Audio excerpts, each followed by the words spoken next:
லங்காஸ்ரீ நேர்களுக்கு வணக்கம். இன்றைய இந்த காணொளியின் ஊடாக இன்று பதிவான ஒரு சில முக்கிய செய்திகளை நாங்கள் விரைவாகவும் சுருக்கமாகவும் பார்க்க போகின்றோம். அந்த வகையில் இன்று காலை கொழும்பு ஜனாதிபதி செயலகத்துக்கு முன்பாக ஆசிரியர்கள் ஒரு குழுவினர் இணைந்து ஒரு ஆர்ப்பாட்டத்தில் ஈடுபட்டார்கள். அவர்களுடைய கோரிக்கை என்ன?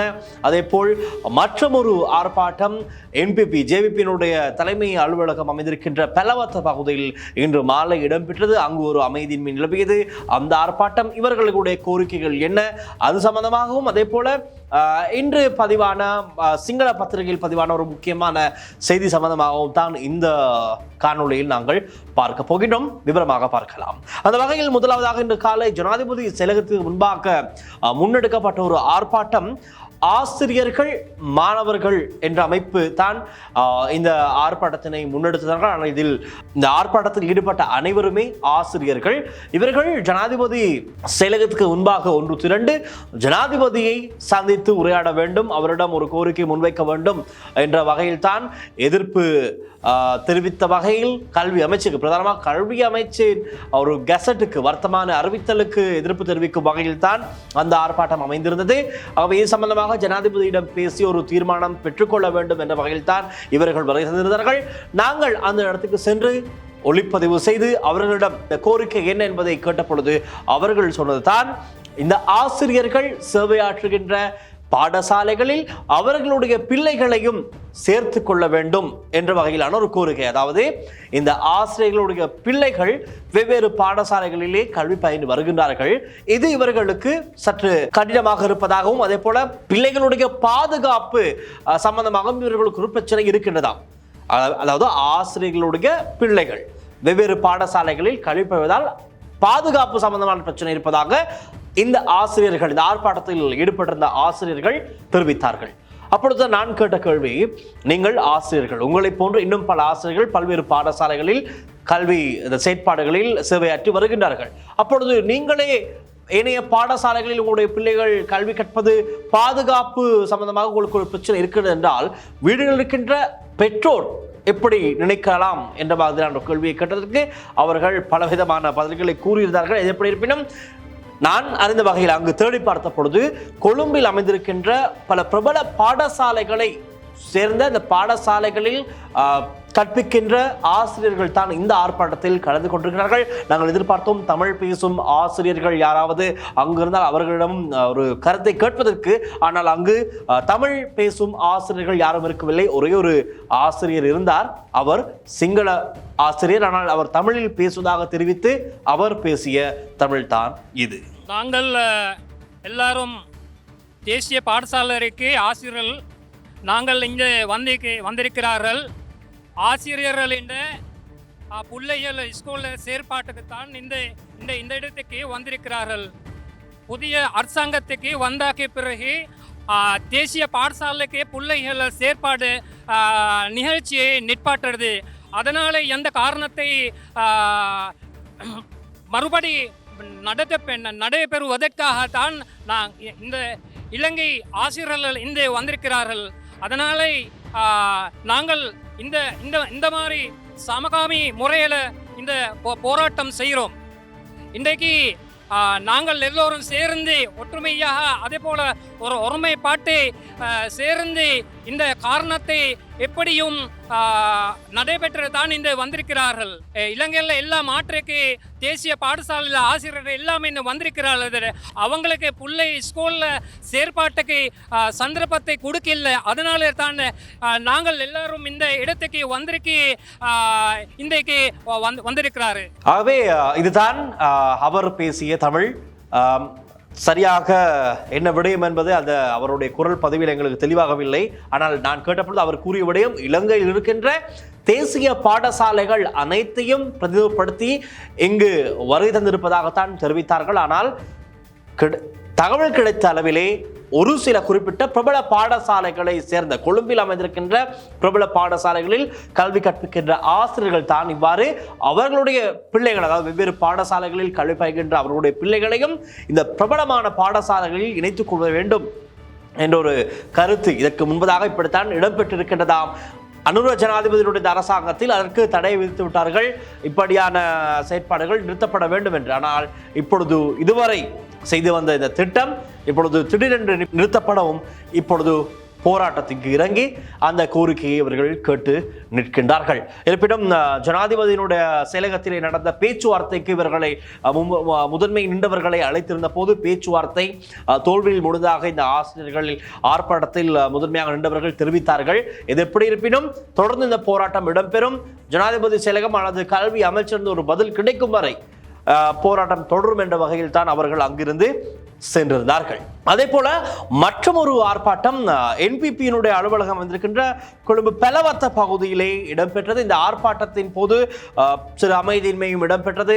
பாதுகாப்பு பலப்படுத்தப்பட்டது. நீர்த்தரப்பியோக வண்டிகள் கொண்டு வந்து அங்கு நிறுத்தி வைக்கப்பட்ட நிலையிலும் ஆர்ப்பாட்டம் தொடர்ந்தது. இந்த ஆர்ப்பாட்டம் எதற்காக என்று பார்த்தால் ஜேவிபியின் தலைமையகத்திற்கு முன்னால் வேலையில்லா பட்டதாரிகள் தொடர்ந்து இவர்களுடைய ஆர்ப்பாட்டம் இதற்கு முன்பதாக முன்னே அரசாங்கங்களுக்கு கீழேயும் இந்த வேலையில்லா பட்டதாரிகளுடைய ஆர்ப்பாட்டம் தொடர்ந்தும் இடம்பெற்று வந்தது.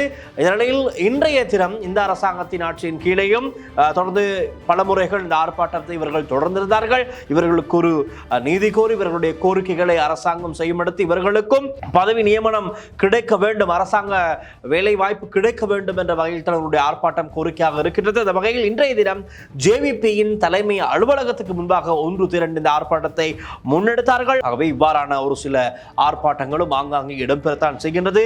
ஒவ்வொரு ஆர்ப்பாட்டத்திலும் கோரிக்கைகள் வெவ்வேறாக இருக்கின்றது. சில ஆர்ப்பாட்டங்கள் நாங்கள் பார்க்கலாம் அரசியல் ரீதியான ஆர்ப்பாட்டங்கள். இந்த அரசை கவிழ்க்க வேண்டும், இந்த அரசாங்கத்துக்கு ஒரு அழுத்தத்தை கொடுக்க வேண்டும் என்ற நிலையில் எதிர்க்கட்சிகள் அனைவரும் சேர்ந்து ஒன்றாக இந்த இளைஞர்களை எல்லாம் அனுப்பி ஒரு ஆர்ப்பாட்டம் செய்தார்கள் கடந்த 6ஆம் தேதி. அவ்வாறான ஆர்ப்பாட்டங்களும் ஆங்காங்கே இடம்பெறத்தான் செய்கின்றது. ஆனால் அந்த ஆர்ப்பாட்டத்தில் கலந்து கொண்டவர்கள் யார் என்று பார்த்தால் கடந்த அரசாங்கங்கள், அதாவது கடந்த ஆட்சிகளின் கீழ் நடந்த தேர்தல்களின் போது பிரதானமாக பிரசார விளம்பரங்களில் நடித்தவர்களாகத்தான் இருக்கிறார்கள். அதாவது இளைஞர்கள் தான் அவர்கள். முன்னாள் ஜனாதிபதி ரணில் விக்ரமசிங்கவாக இருக்கலாம், சஜித் பிரேமதாசவாக இருக்கலாம். இவர்களுக்கெல்லாம் விளம்பரதாரர்களாக சோசியல் மீடியாவிலே மும்முரமாக அவர்களுக்கு ஆதரவை பெற்றுக் கொடுக்க செயற்பட்ட இளைஞர்கள் தான் பெருமளவாக இருந்தார்கள். ஏன் நாமல் ராஜபக்சவின் ஆதரவாளர்கள் கூட அந்த ஆர்ப்பாட்டங்கள் இருந்தார்கள். இது சம்பந்தமாக நாங்கள் ஒரு சிறப்பு நேர்காணல் செய்திருக்கிறோம். அந்த நேர்காணலில் இது சம்பந்தமான நிறைய விடயங்கள் பேசப்பட்டிருக்கிறது. அதையும் நீங்கள் பார்த்துக் கொள்ளக்கூடியதாக இருக்கும். அதை அடுத்து இன்றைய தினம் வெளியான சிங்கள மொழி பத்திரிகையில் பதிவான ஒரு முக்கியமான செய்தியாய் தான் நாங்கள் அடுத்ததாக பார்க்க போகிறோம். இன்றைய தினம் வெளியான திவையின பத்திரிகையில் வெளியான ஒரு செய்தி தான் இது. எங்கள் தெரியும் பொழுது மன்னாரில் இலுமினைட் அகழ்வுக்கு எவ்வளவு பாரிய எதிர்ப்பு ஆர்ப்பாட்டங்கள் இடம்பெற்றுக் கொண்டு டைட்டானிக் இலுமினைட் கனிய வளங்கள் அகழ்ந்தெடுக்கப்படவிருக்கின்றது.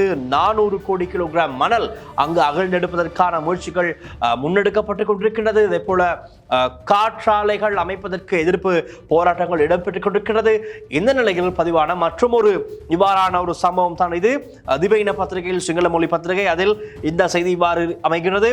இட்டப்பு அமத் தெப்பலகே ஆசிர்வாதையின் கரகனகிய வில்பத்துவே இல்மனைட் කැනීමේ ව්‍යාපෘතිය වලානෙන් වටලයි කෝටි 600කට අධික දේපල සමග பூமியேட்ட வலானே பாறையேட்ட அப்படின்னு தான் அந்த செய்தி அமைகின்றது.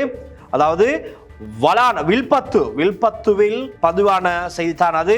அதை நாங்கள் விவரமாக பார்த்தோமே. ஆனால் புத்தளம் வனாத்தவில்லு அருவக்காடு பகுதியில் உள்ள வில்பத்து தேசிய பூங்காவை ஒட்டியுள்ள பகுதியில் இயங்கிய ஒரு பெரிய அளவிலான இல்மனைட் அகழ்வு திட்டத்தை வலான காவல் நிலையம் ஊழல் தடுப்பு பணிக்குழு கண்டறிந்திருக்கின்றது.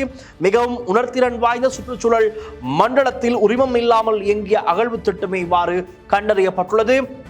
இங்கு அகழ்வு பணிகள் மேற்கொள்வதற்காக 400 கோடி பெறுமதியான கருவிகள், உபகரணங்கள், இயந்திரங்கள் அனைத்துமே இப்பொழுது போலீஸ் அதை தம்வசப்படுத்தி இருக்கின்றார்கள். இந்த நிலைத்தான் இந்த செய்திக்கு மற்றொரு முக்கியமான செய்தி. இட்டப்பு அமதி தெப்பலகே, அதாவது முன்னாள் அமைச்சர்கள் இருவருடைய ஆசீர்வாதத்திலே தான் இந்த பணிகள் இடம்பெற்று வந்திருக்கின்றது. இன்டர்நெட்டில் இது பல வருட காலமாக இடம்பெற்று வந்திருக்கின்றது. இனி இது சம்பந்தமாக ஆழமான விசாரணைகள் இடம்பெறும். யார் அந்த 2 முன்னாள் அமைச்சர்கள் என்பதும் தெரிய வரும். எங்களுக்கு தெரியும் ஏற்கனவே ஒரு சில அமைச்சர்களுடைய பெயர்கள் இந்த வனாத்தவில்லு மன்னார் போன்ற பகுதிகளிலே சட்டவிரோத காணி விற்பனை, இந்த அகழ்வு பணிகளுக்கு அனுமதி கொடுத்தவர்கள், ஒரு சில அமைச்சர்களுடைய பெயர்கள் இவ்வாறு ஒவ்வொருவருடைய வெளிவந்து கொண்டிருக்கின்றது. இந்த நிலையில் தான் இந்த செய்தியில் பார்க்கும்போது இடபு அமதி தெப்பலகே ஆசீர்வாதின் கரகனகிய வில் பத்துவே இல்மனைட் கனிமே வியாபுத்திய வலானின் வட்டலாய் அவர்கள் இப்பொழுது இதை சுற்றி வளைத்து ஒரு அவர்களுடைய கண்ட்ரோலுக்கு கொண்டு வந்திருக்கின்றார்கள் என்று தான் அந்த செய்தி பதிவாகின்றது. ஆம், அந்த சிங்கள பத்திரிகையில் வெளியான அந்த செய்தியை தொடர்ந்து நாங்கள் வாசித்து பார்த்தோமானால் பல தகவல்கள் வெளிப்படுத்தப்பட்டிருக்கின்றது, குறிப்பிடப்பட்டிருக்கின்றது. அந்த வகையில் 2019ஆம் ஆண்டிலிருந்து இந்த அகழ்வு பணிகள் இந்த இடத்திலே முன்னெடுக்கப்பட்டு வந்ததாக சொல்லப்படுகின்றது. புவியியல் மற்றும் சுரங்க பணியகத்தின் தேவையான சட்டப்பூர்வ ஒப்புதல் இல்லாமல் இல்மனைட் உள்ளிட்ட மதிப்புமிக்க கனிய வளங்கள் இங்கு பதப்படுத்தப்பட்டு சேமித்து வைக்கப்பட்டுள்ளமை விசாரணைகளில் தெரிய வந்திருக்கின்றது. தொல்பொருள் மதிப்புள்ளதாக அடையாளம் காணப்பட்ட அரசுக்கு சொந்தமான நிலத்தில் தான் இந்த சட்டவிரோத நடவடிக்கை மேற்கொள்ளப்பட்டதாகவும் சொல்லப்படுகின்றது. 2019 எங்கள் தெரியும் ஈஸ்டர் குண்டு தாக்குதல் இடம்பெற்றது. அதனை அடுத்து கோவிட் தொற்று தொடர்ந்து ஆஸ்திரேலிய நிறுவனம் நாட்டை விட்டு, அதாவது இந்த அகழ்வு பணிகளை மேற்கொள்வதற்காக ஆஸ்திரேலிய நிறுவனம் ஒன்று தான் வேலைகளை ஆரம்பித்திருக்கிறார்கள்.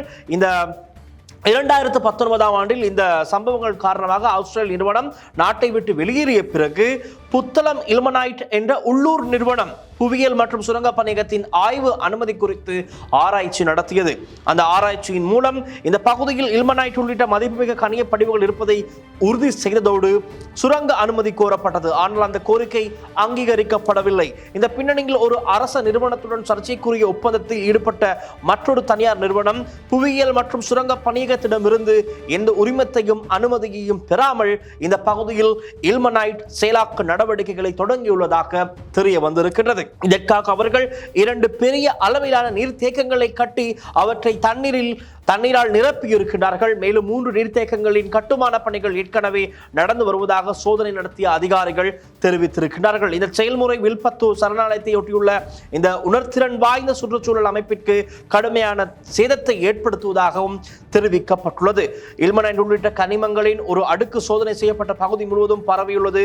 மேலும் அதன் அடியில் சுண்ணாம்பு மண் அடுக்கும் உள்ளதாக கண்டறியப்பட்டிருக்கிறது. ஆகவே இவ்வளவு கனிய வளங்கள் இருக்கின்ற எங்களுடைய நாட்டின் இப்படியான இடங்களை சட்டவிரோதமாக அகழ்வு பணிகளை மேற்கொண்டு இதை வெளிநாட்டு நிறுவனங்களுக்கு விற்றிருக்கின்றார்கள், விற்பனை செய்ய முற்பட்டிருக்கின்றார்கள். இன்னமும் இடம்பெற்றுக் கொண்டிருக்கிறது. இதைத்தான் மன்னாரிலும் இப்பொழுது இடம்பெற்றுக் கொண்டிருந்திருக்கின்றது. இதற்கு இந்த அரசாங்கத்தின் கீழும் இந்த முயற்சிகள் தொடர்ந்தமையால் தான் இன்று மன்னாரில் பாரிய ஆர்ப்பாட்டங்கள் வெடித்திருக்கின்றது. இன்னும் முன்னாலும் எதிர்வரும் நாட்களிலும் இன்னும் பாரிய ஆர்ப்பாட்டங்கள் செய்வதற்கு அங்கு இருப்பவர்கள் இப்பொழுது தயாராகி வருகின்றார்கள். ஆகவே இவை உடனடியாக நிறுத்தப்பட வேண்டும். அரசாங்கத்தின் தரப்பிலிருந்து என்ன பதில் என்பதை அனைவரும் எதிர்பார்த்திருக்கின்றார்கள்.